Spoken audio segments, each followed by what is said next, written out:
ఎన్నో ఏళ్ల కల నెరవేరబోతుంది. వందల సంవత్సరాల తర్వాత శ్రీరాముడు అయోధ్యలోకి మళ్లీ అడుగుపెట్టనున్నారు. మరికొన్ని గంటల్లో ఆ బలరాముని ప్రాణ ప్రతిష్ఠ వేడుకలు కూడా ప్రారంభం కానున్నాయి.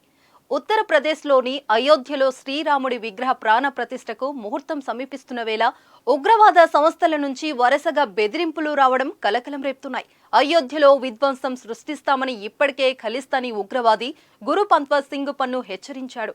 తాజాగా పాకిస్తాన్ చెందిన ఉగ్రవాద ముఠా జైషే మహమ్మద్ కూడా అయోధ్యలో కల్లోలం చేస్తామని బెదిరింపులకు పాల్పడింది.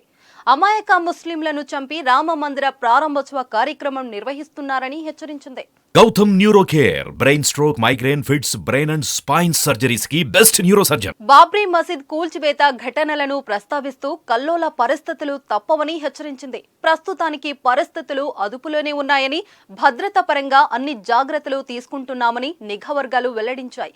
గత ఏడాది జనవరి 26 సందర్భంగా కూడా జైషే ఇలాంటి బెదిరింపులకు పాల్పడింది. జైషే తాజాగా ఈ హెచ్చరికతో భద్రదళాలు అప్రమత్తమయ్యాయి. అయోధ్యలో హై అలర్ట్ ప్రకటించాయి. రామ మందిర ప్రాణ ప్రతిష్ఠ మహోత్సవం నేపథ్యంలో అయోధ్యలో భద్రతను ఎప్పటికప్పుడు పర్యవేక్షిస్తున్న ఉత్తరప్రదేశ్ యాంటీ టెర్రరిజం స్క్వాడ్ ఇటీవల ముగ్గురు ఖలిస్తానీ సానుభూతి పరులను అరెస్టు చేసింది.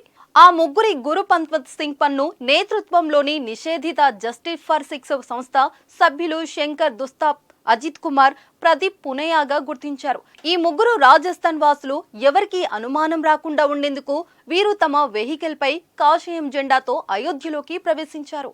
అయోధ్య రామయ్య ప్రాణ ప్రతిష్టకు మరికొద్ది గంటలు సమయమున్న నేపథ్యంలో అధికారులు గట్టి నిఘా పెంచారు.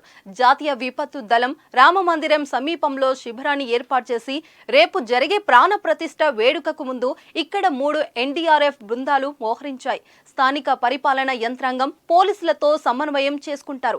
NDRF deputy inspector Manoj Kumar Sharma కూడా తెలిపారు. జైషే ప్రకటన అర్ధరహితమని, అది పాకిస్తాన్ ఐఎస్ఐ చెందిన సంస్థని ఇంటెలిజెన్స్ వర్గాలు వెల్లడించారు. అయోధ్యకు వీఐపీలకు, ప్రముఖులకు, భక్తులకు ఎలాంటి ఇబ్బందులు కలగకుండా అన్ని ఏర్పాట్లు పూర్తి చేసినట్లు ఆలయ ట్రస్ట్ సభ్యులు తెలిపారు.